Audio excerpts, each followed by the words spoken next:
Selamat malam semuanya. Hari ini, kelompok kami akan berpresentasi mengenai dunia perjanjian baru. Dalam persiapan untuk presentasi ini, kami telah belajar banyak tentang firman dan pelayanan, dan kami berharap kalian semua juga akan diberkati. Izinkan saya untuk membawa kalian semua ke dalam sebuah perjalanan dunia perjanjian baru. Ini adalah peta tanah Palestina di dunia perjanjian baru. Silakan dipelajari sejenak.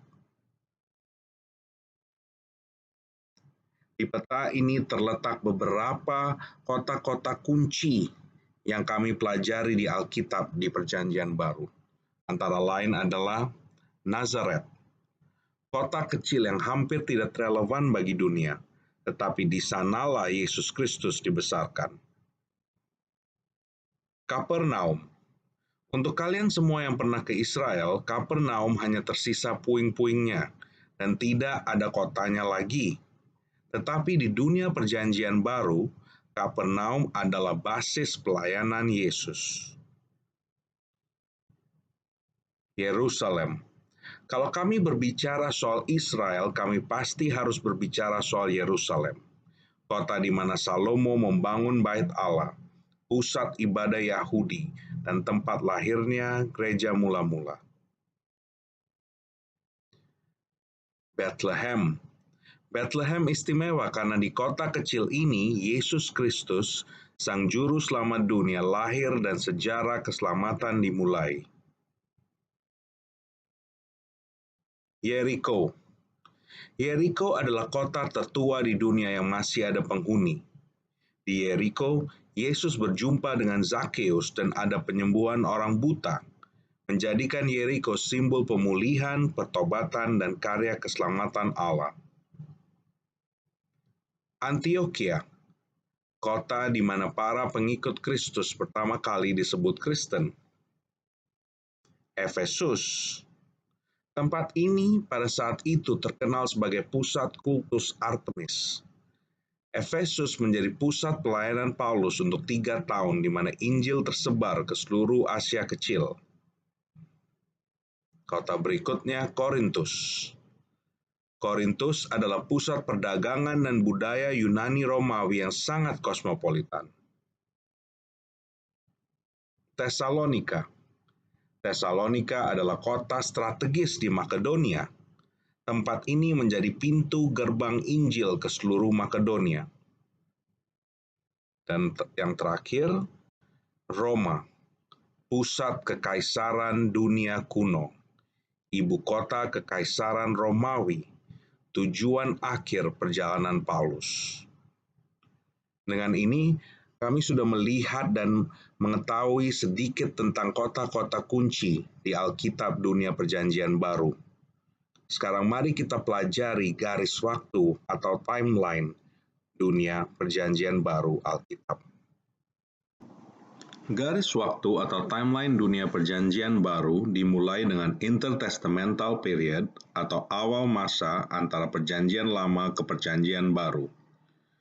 Awal periode ini ditandai dengan berakhirnya nubuat Nabi Maliaki sekitar abad ke-5 sebelum Masehi yang kemudian diikuti oleh periode sunyi tanpa suara kenabian. Bangsa Yahudi mengalami perubahan besar akibat pengaruh kekuasaan asing. Bangkitlah kekuasaan Alexander Agung yang menaklukkan dunia kuno dan membawa pengaruh budaya Yunani ke seluruh wilayah, masuk Palestina. Yunani Koine berfungsi sebagai lingua franca, menjadikannya medium utama komunikasi, perdagangan, administrasi, dan lain-lain. Setelah wafatnya Alexander Agung, kekaisarannya terpecah antara para jenderalnya. Dari sinilah muncul 2 dinasti berpengaruh. Dinasti Ptolemaic yang menguasai Palestina untuk hampir 1,5 abad, yang kemudian dikalahkan oleh dinasti Seleukid, yang setelah itu menguasai Palestina. Kekerasan dan penindasan dinasti Seleukid atas orang Palestina memicu pemberontakan Makabe. Seleukid di bawah Antiochus 4 Epiphanes menajiskan bait Allah dan memaksa penyembahan berhala. Masa Hasmonean dimulai setelah kemenangan pemberontakan Makabe, ketika keluarga Hasmonean memimpin Israel dengan semangat nasional dan religius yang kuat. Periode ini membawa kebebasan politik sementara, namun juga ditandai konflik internal dan akhirnya berakhir ketika Roma mengambil alih Palestina. Pendudukan Romawi di Palestina dimulai pada 63 sebelum Masehi, ketika Jenderal Pompeius menaklukkan Yerusalem dan menjadikan wilayah itu bagian dari kekuasaan Romawi. Sejak itu, Palestina berada di bawah pengaruh Roma, dengan Herodes Agung sebagai Raja Klien atau Raja Boneka yang berkuasa atas nama Roma. Secara politik, Yudea kehilangan kedaulatan penuh, diperintah oleh Raja Boneka yaitu Herodes, lalu Gubernur Romawi. Pajak tinggi dan eksploitasi sumber daya menimbulkan ketidakpuasan rakyat. Ketegangan antara pengaruh budaya Romawi dan identitas Yahudi semakin tajam. Situasi penindasan ini memperkuat kerinduan akan Mesias yang kemudian digenapi dalam kedatangan Yesus Kristus. Herodes Agung memerintah Yudea sebagai Raja Klien atau Raja Boneka Roma dari tahun 37 sampai 4 sebelum Masehi. Ia dikenal sebagai penguasa yang ambisius, kejam, tetapi juga visioner dalam pembangunan. Herodes Agung merenovasi dan memperluas bait Allah di Yerusalem, yang pada saat itu dikenal sebagai bait Allah Herodes. Dia juga membangun kota-kota besar seperti Caesarea Maritima dan Benteng Masada. Pada masa pemerintahannya, Yesus lahir di Bethlehem. Herodes dikenal dalam Injil karena peristiwa pembunuhan anak-anak di Bethlehem sebagai upaya mencegah lahirnya Raja Yahudi yang dinubuatkan. Kelahiran Yesus Kristus terjadi di Bethlehem sekitar tahun 6-4 sebelum Masehi. Pada masa pemerintahan Herodes Agung sebagai pengenapan nubuat Mesias dari Perjanjian Lama. Ia lahir dari Maria melalui karya Roh Kudus disambut oleh para gembala dan kemudian orang Majus, menandai datangnya Juru Selamat yang membawa keselamatan bagi seluruh dunia. Pelayanan publik Yesus berlangsung sekitar 3 tahun antara tahun 27 sampai 30 Masehi setelah ia dibaptis oleh Yohanes Pembaptis di Sungai Yordan. Dalam masa ini ia mengajar tentang kerajaan Allah, melakukan mujizat, menyembuhkan orang sakit, memberi makan ribuan orang, mengusir roh jahat, serta memanggil murid-murid untuk mengikut dia. Penyaliban Yesus Kristus terjadi di Yerusalem sekitar tahun 30 sampai 33 Masehi di bawah pemerintahan Pontius Pilatus sebagai puncak penderitaannya untuk menebus dosa manusia. 3 hari kemudian ia bangkit dari kematian, meneguhkan kuasa Allah atas maut dan menjadi dasar iman Kristen bahwa keselamatan dan hidup kekal tersedia bagi semua orang yang percaya. Peristiwa Pentakosta terjadi sekitar tahun 30 Masehi, 50 hari setelah kebangkitan Yesus ketika Roh Kudus dicurahkan atas para murid di Yerusalem. Dari peristiwa ini lahirlah gereja mula-mula, ditandai dengan kuasa untuk memberitakan Injil, pertobatan ribuan orang, dan terbentuknya komunitas iman yang hidup dalam doa, pengajaran rasuli, persekutuan, dan pelayanan kasih. Penganiayaan awal di Yerusalem terjadi setelah Pentakosta, ketika para pemimpin Yahudi menentang pertumbuhan gereja. Stefanus menjadi martir pertama, dan sesudah itu banyak orang percaya dianiaya, sehingga mereka tersebar keluar Yerusalem, justru membawa Injil ke Yudea, Samaria, dan wilayah lain. Perjalanan misi Paulus adalah tonggak penting dalam penyebaran Injil ke dunia non-Yahudi. Ia melakukan 3 perjalanan misi utama dan 1 perjalanan ke Roma, yang membentuk dasar pertumbuhan gereja di Asia Kecil dan Eropa. Penulisan surat-surat dan kitab-kitab Perjanjian Baru berlangsung antara tahun 45 sampai 95 Masehi, ditulis oleh para rasul dan pemimpin gereja mula-mula untuk meneguhkan iman jemaat. Injil ditulis antara tahun 60 sampai 90 Masehi. Kisah para rasul ditulis antara tahun 62 sampai 70 Masehi. Surat Paulus ditulis antara tahun 45 sampai 67 Masehi. Surat umum ditulis antara tahun 60 sampai 90 Masehi. Dan kitab Wahyu ditulis sekitar tahun 95 Masehi. Penghancuran Yerusalem dan Bait Allah terjadi pada tahun 70 Masehi, ketika pasukan Romawi di bawah pimpinan Titus mengepung kota dan meruntuhkan Bait Allah kedua. Peristiwa ini menjadi titik balik besar bagi bangsa Yahudi. Pusat ibadah mereka hilang, banyak orang terbunuh atau ditawan, dan komunitas Yahudi tersebar ke berbagai wilayah. Sementara bagi gereja mula-mula, hal ini menegaskan bahwa ibadah tidak lagi terikat pada Bait Allah, melainkan pada Kristus sebagai pusat iman. Setelah Pentakosta, gereja mula-mula berkembang pesat di Yerusalem, lalu menyebar ke Yudea, Samaria, dan dunia Romawi. Penganiayaan justru mendorong penyebaran Injil sehingga jemaat terbentuk di berbagai kota besar seperti Antioquia, Efesus, Korintus, Roma, dan lain-lain. Konsolidasi terjadi melalui kepemimpinan rasuli, pengajaran, liturgi sederhana, dan struktur pelayanan. Surat Paulus yang ditulis untuk jemaat tertentu lalu disalin dan dibagikan ke gereja lain. Injil ditulis untuk meneguhkan iman dan menjadi pegangan pengajaran. Surat umum dan wahyu beredar luas di berbagai komunitas Kristen. Proses sirkulasi ini membuat jemaat di seluruh kekaisaran Romawi memiliki akses pada kesaksian rasuli yang sama. Pada tahap awal kanonisasi Perjanjian Baru, yaitu pada abad 1 sampai 2, tulisan rasuli dipakai dalam ibadah, dianggap berotoritas, sejajar dengan kitab suci Yahudi, yaitu Septuaginta. Tahap seleksi, yaitu pada abad 2 sampai 3, pada saat ini muncul daftar awal kitab yang diakui, misalnya Muratorian Fragment pada sekitar 170 Masehi.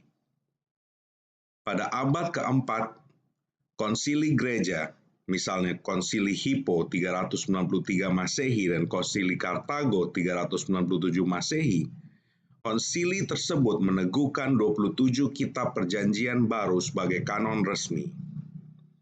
Sebelum adanya sirkulasi tulisan Perjanjian Baru dan penetapan kanonisasi, Rasul Paulus tanpa dokumen fisik apapun mengikuti perintah Tuhan dan menyebarkan Injil dan keselamatan oleh Kristus. Mari kita bersama-sama mempelajari misi perjalanan Rasul Paulus. Siapakah Rasul Paulus? Kami memberikan waktu 30 detik untuk semuanya dapat membaca yang di atas sebelum kami melanjutkan.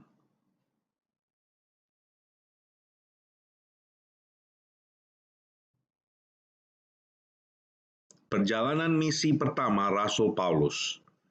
Paulus mengawali perjalanan dari Antioquia di Syria setelah dia dan Barnabas diutus oleh jemaat dengan doa dan penumpangan tangan. Yohanes Markus juga ikut sebagai rekan pelayanan. Mereka berangkat ke Siprus, tiba di Salamis memberitakan firman di rumah ibadat Yahudi.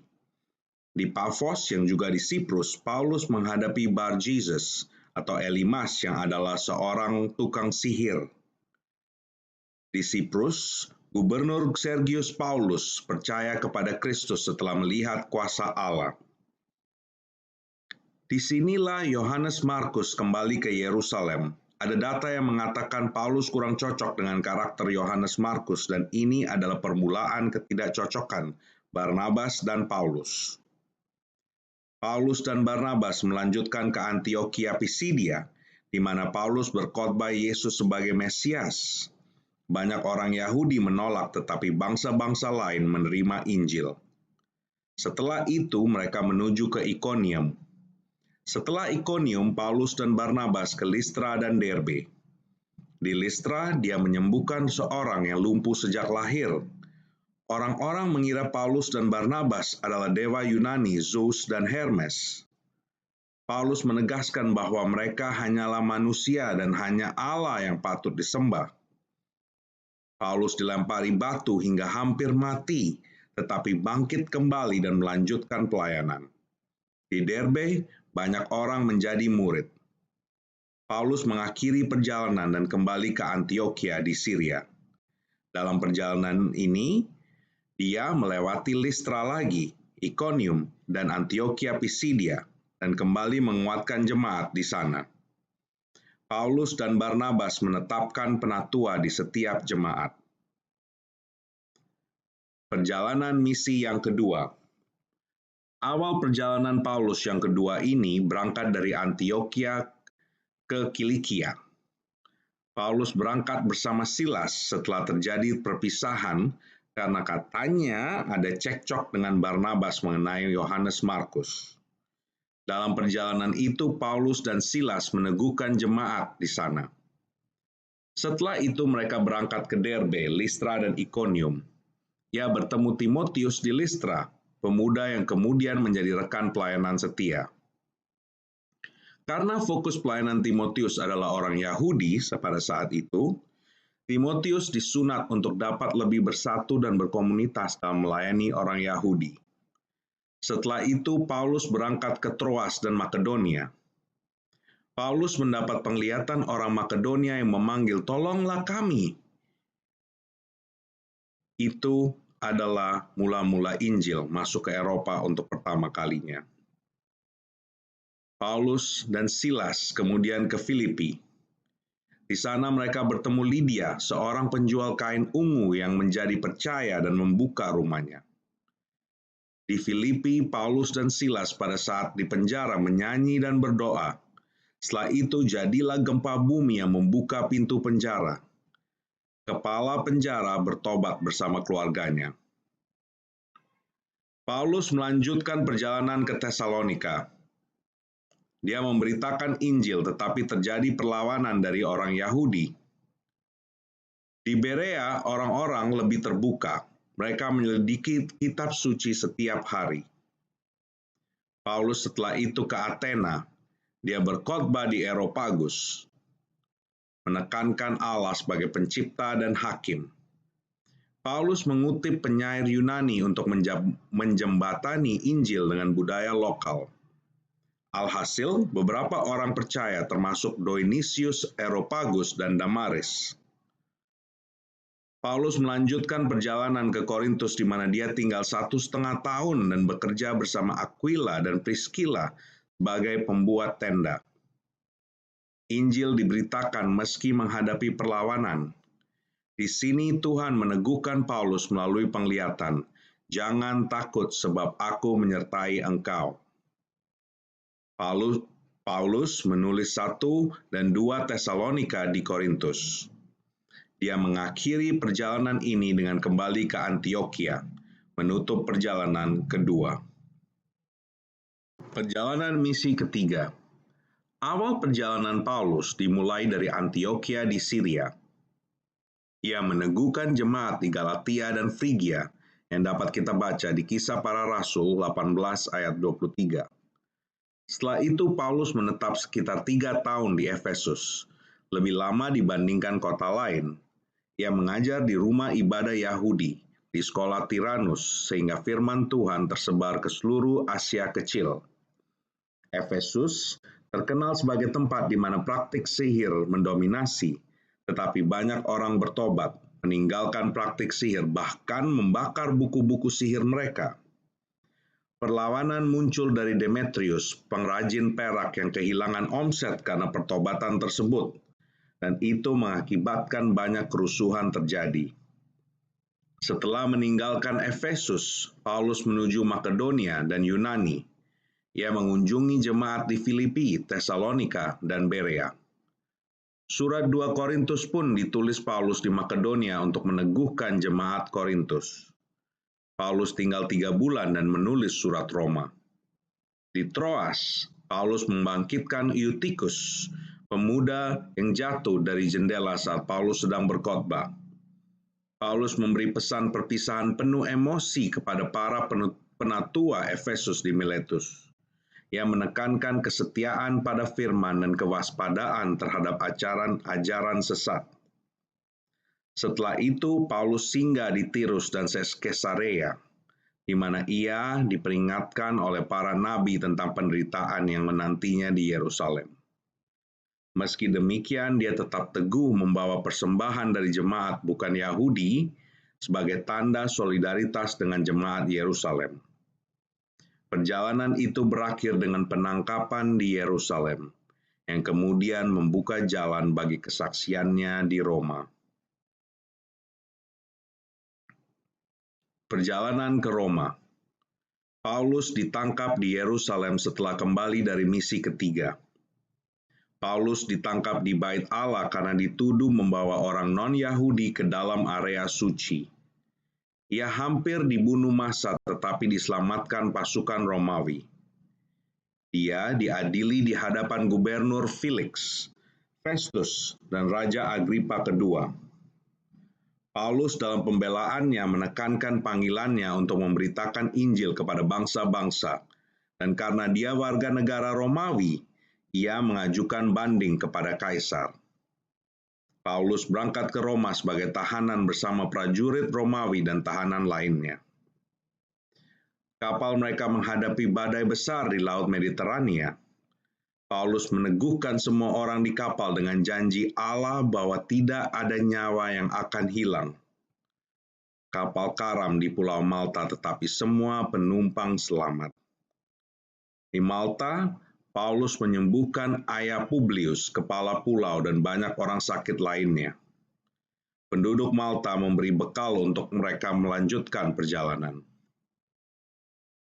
Paulus akhirnya tiba di Roma dan tinggal di rumah sewaan dengan penjagaan tentara. Ia menerima banyak orang, memberitakan Injil, dan menjelaskan tentang kerajaan Allah. Setelah kebakaran besar Roma tahun 64 Masehi, Kaisar Nero menuduh orang Kristen sebagai penyebab banyak pemimpin Kristen termasuk Paulus dan Petrus dieksekusi. Pelayanan Paulus adalah kisah tentang seorang hamba Tuhan yang rela meninggalkan kenyamanan demi membawa kabar baik ke tempat-tempat yang belum pernah mendengarnya. Dari Antioquia hingga ke Roma, ia berjalan melewati kota-kota besar dan desa kecil, menghadapi sambutan hangat sekaligus penolakan keras. Paulus tidak hanya memberitakan Injil, tetapi juga membentuk jemaat, meneguhkan iman mereka, dan menulis surat-surat yang hingga kini menjadi fondasi teologi gereja. Ia tahu bahwa panggilan Allah sering berarti penderitaan, namun ia tetap setia karena percaya bahwa kasih Kristus lebih besar daripada segala kesulitan. Dari kisahnya, kita belajar bahwa pelayanan bukan sekedar aktivitas, melainkan perjalanan iman. Berani melangkah ke tempat baru, sabar membangun orang lain, dan tetap teguh meski jalan penuh tantangan.